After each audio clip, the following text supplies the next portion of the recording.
The screen is black. The sound of wind whistling through canyon walls rises, carrying with it the distant cry of a wolf. A storm rumbles like a warning far out on the plains. Then, breaking the silence, comes a single gunshot, sharp and echoing. Out of the snow-streaked shadows of a mountain path stumbles a woman. Her dress is torn, her hands raw, her face cut with blood and dirt. In her clenched hand dangles a broken silver locket. She fights against the snow, but her strength fails. She falls forward, collapsing in front of a rough-hewn log cabin. Smoke curls faintly from its chimney, a pale thread against the storm. /N inside, a man sits at a small table. His beard is thick and gray, his coat ragged from years of wear. The look in his eyes is that of someone who has seen too much war and chosen silence instead of company. His name is Elias McCord, though few in town would still remember him. Once he was a soldier, once a husband, once a father. Now he is only a man who keeps to himself on the edge of the mountains. /N hearing the thud outside, Elias takes up his rifle and pushes open the door. The storm slaps him in the face, stinging cold and bitter. His boots crunch the ice. He sees her crumpled in the snow, her breath shallow, her body shivering. She tries to raise her head. Her lips tremble as if caught between sense and delirium. With the last of her strength, she whispers words that strike him like no bullet ever could. /N, let me stay here, and I'll give you what no woman can. /N, her eyes roll back, and she collapses again, unconscious at his feet. /N, for a long moment, Elias does not move. The rifle hangs heavy in his grip. He has no wish for strangers, no wish to invite trouble into his life again. Yet something in her broken plea cuts through the years of stone he has built around his heart. He kneels, lifts her up as though she weighs no more than a child, and carries her inside. /N, the fire glows weak, but steady. He lays her on his bed, covers her with a blanket, tends her wounds with what little medicine he has. All night the storm beats against the cabin walls. She stirs in fevered dreams, whispering names, Crane, Caleb, Mercy, like a prayer he cannot understand. /N, when morning comes, she opens her eyes. Her voice is hoarse, her words halting. She tells him her name is Clara. Elias stiffens when she gives her full name, Clara Crane. That name he knows, though it has been many years. Jedediah Crane, the cattle baron who rules the valley like a tyrant, had once fought under the same flag as Elias. But where Elias had carried duty, Crane had carried cruelty. Blood on his hands then, more blood on them now. /N, Clara clutches the broken locket against her chest. Elias sees it fall open, sees the small likeness inside. Not her face. A boy's face. A child. Beneath the image, scratched into silver, the name Caleb. /N, night falls again. Clara's voice softens in the flicker of firelight. You live here alone? She asks. /N, been that way a long while, Elias answers gruffly. Suits me fine. /N, her eyes search his face, eyes that carry both sorrow and steel. No one lives alone. Not truly. /N, and the fire pops. The silence afterward feels like a weight neither of them can lift.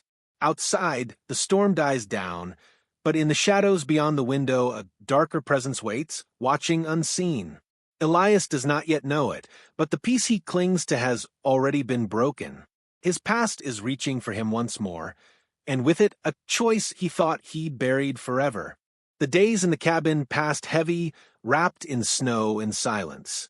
Clara recovered slowly, her strength returning in fragments, though fear lingered in her eyes. Elias kept the fire fed and his rifle close, but he could not shake the feeling that the storm outside carried more than just winter's bite. Wolves prowled near the tree line, their howls rising in the night. But Elias knew it was not beasts that troubled him most. Trouble came on two legs, with greed in its heart. It arrived sooner than he expected. Near sundown one day, a knock came at the door, sharp against the wood. Elias answered with his rifle resting in the crook of his arm. A man stood there, tall and thin, with a face like weathered leather and eyes that darted quick as snakes. He carried a folded sheet of paper, damp from the snow. Without asking, he stepped inside, boots dripping on the floor. He laid the paper on the table with a grin that showed more rot than teeth. Elias stared down at it. The woman's likeness looked back at him, sketched in rough charcoal. Beneath it, reward for return, $500. The signature was Crane's. Best thing you can do, the drifter drawled, is hand her over. You'd be richer than you ever dreamed, old man, and folks'll thank you for putting a runaway back where she belongs. Elias's jaw worked, but his eyes never blinked. He spoke calm, voice low. Best thing you can do is walk out that door while you still can. The silence stretched taut, the fire spitting in the hearth. The drifter's hand twitched near his belt, but something in Elias's steady gaze broke his nerve. With a curse, he spat on the floor, then pulled open the door and vanished into the white swirl of snow. Elias watched him go, knowing that such men never left for good. They always came back with more guns. That night, Clara's trembling voice cut through the crackle of firewood. She told him the truth. Her father had tried to barter her into marriage with a man twice her age, a rancher known for cruelty. She'd fled, taking her boy, Caleb, but they were caught. Caleb had been taken from her, hidden away somewhere no one would tell her. Her eyes shimmered when she spoke his name, her fingers tightening around the locket until her knuckles whitened. Elias sat in silence. His thoughts returned to his own boy, lost long ago to fever while Elias was away at war. A grave under a cottonwood tree, his wife gone not long after. He had thought he had buried all feeling with them. But the ache rose sharp now, as if no years had passed. You ain't staying here, because you begged me, he said, finally, his voice hoarse. You're staying because I owe a debt. The next morning he readied his horse. The decision was made. Ash Hollow lay below the mountains, and though it was dangerous, it was the only place with answers. Clara needed her boy, and Elias, though he would never say it, needed a chance to set something right. The journey was hard. Snow blinded them, the cold cut through every layer of cloth. At night, they huddled by a meager fire, Elias keeping watch, rifle across his knees, Clara shivering beneath his coat. On the second day, they found a figure waiting on the trail, a man of the mountains, silent as the trees. His face bore old scars, his eyes dark with memory. Elias knew him, Running Wolf, once a scout for the army, once an enemy across battle lines. They said little. The man simply turned and walked ahead, guiding them as if fate had appointed him their pathfinder. When they reached Ash Hollow, the air was thick with unease. Crane's men lingered on every corner, their hands heavy near their holsters. A preacher shouted outside the saloon about judgment and blood. The sheriff, an old soldier Elias once knew, pulled him aside. Don't stir trouble, McCord, he warned low. This town's powder enough without you striking a match. But trouble stirred itself. In the saloon, Clara's face was recognized. A fight broke loose, chairs shattering, glass flying, pistols drawn. Elias moved through the chaos with the old steadiness of a soldier, his rifle bucking smoke.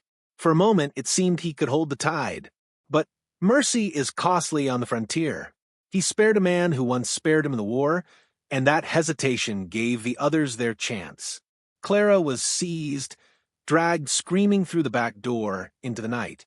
Elias fought his way clear, chest heaving in the smoke and ruin. Running Wolf stood beside him, silent as always, knife slick in his hand. The two men stared into the empty saloon, knowing the fight had only just begun. When the town quieted, Elias found himself standing under the old gallows tree in the square. A noose swung there, empty, creaking in the wind. Tied to it was a note scrawled in Crane's heavy hand. Come for her, and this rope will not be empty long. The storm inside Elias, the one he had buried for years, stirred to life again. The war, he thought, was over had found him at last. Night fell over Ash Hollow heavy with rain, the streets slick with mud, and the church bell, tolling a hollow note, though no service was called. Thunder rolled over the plains like the drums of war. and lightning slashed the sky in jagged white. Behind shuttered windows, townsfolk whispered of what was coming, because everyone in Ash Hollow knew when Jedediah Crane called for blood, the ground itself seemed to shake. Inside Crane's manor, Clara sat bound to a chair, her hair damp from rain that had blown through the broken window. Crane paced before her, whiskey glass in hand, his boots striking the floor with the weight of a man who believed the world owed him obedience. He told her Caleb was alive, hidden where she'd never find him unless she bent to his will. His words dripped poison, each one meant to break her spirit. Clara's tears fell soundless, but her gaze did not waver. She carried the quiet strength of someone who had already suffered beyond what most could endure. Outside, Elias moved through the storm like a shadow carved out of the night. His shoulders still burned from a wound taken years before, but he pressed on with the patience of a hunter. Running Wolf walked at his side, steps noiseless in the mud, knife gleaming faint in the lightning. They slipped through alleys and over fences, the rain washing the blood from their boots as they cut down the men stationed as watch. Each crack of thunder swallowed the sounds of struggle. By the time they reached the manor's gates, a dozen armed men had fallen, their bodies claimed by the storm. The final stand came not in the manor, but in the church. Crane, dragging Clara as his shield, retreated there, perhaps to mock the god he'd long abandoned, perhaps because he wanted Elias to see him crowned in false righteousness beneath the altar's light. Candles flickered in the damp air, the storm dripping through holes in the roof onto the wood of the pews. Elias stepped through the doors, rifle raised, water dripping from his hat brim. Crane's pistol pressed against Clara's temple. His voice was a snarl. One more step, McCord, and the girl dies. You think you're some savior? You're just a man running from ghosts. Elias didn't flinch. He lowered the rifle slowly, his hand drifting into his coat. Crane's finger tightened on the trigger, expecting a hidden gun. But what Elias drew was a small Bible, its cover worn thin, its pages warped from years of sweat and rain. He laid it gently on the altar, the way a father lays flowers on a grave. His voice was steady, but low, as though speaking to something beyond Crane. I've been running long enough. If it's me you want, then take me. But the boy, he goes free. Lightning lit the stained glass, painting the scene in red and blue. For the first time, Crane faltered. Clara seized her moment, slamming her elbow into his ribs and wrenching herself free. The pistol fired wild, shattering a candle holder. Elias raised his rifle, and with a thunderclap above, his shot rang out. Crane staggered backward against the altar, eyes wide, before he fell to the floor. The church fell silent save for the rain dripping into the aisles. Clara rushed into Elias's arms, shaking with sobs. Caleb, he's all I have, she whispered, clutching him as though he were the last wall against the world. Elias closed his eyes, his voice breaking for the first time in years. Then he's all we'll find. At dawn, Ash Hollow was quiet, its streets washed clean of blood by the storm. Crane's men had scattered into the hills. Running Wolf disappeared without farewell, his figure fading like mist into the horizon. Elias and Clara rode out together, following rumors until they reached a hidden cabin in the far hills. Inside, Caleb was found, alive, frightened but whole. The boy's cry, when he saw his mother, was the sound of hope clawing its way back into the world. Clara held him, trembling, her tears wetting his hair. Elias stood apart, his heart torn open like a wound that would never close. He set the small Bible on the cabin's step, a token left behind, a silent gift. Clara turned to him, her eyes pleading. Come with us. Please, let us give you a family again. Elias met her gaze, the weight of years in his eyes, and shook his head. No, my time's done, but yours ain't. He mounted his horse, the rising sun painting the land in fire and gold. Clara's voice followed him, soft but sure. You gave us what no other man could hope. He rode on without looking back. The camera would linger on the cottonwood tree far from town, where a grave lay beneath its shade, a wooden cross bearing his son's name. The wind stirred the branches, carrying the dust of the past into the endless sky. And then, with the sun climbing higher, the story faded into silence. In the West, the narrator's voice would say, "Men carried wounds that no bullet could heal, and women bore burdens heavier than the land itself." Elias McCord chose not revenge, not peace, but sacrifice, the rarest gift of all. Some tales don't end in triumph or ruin, but in a whisper that still echoes in the dust.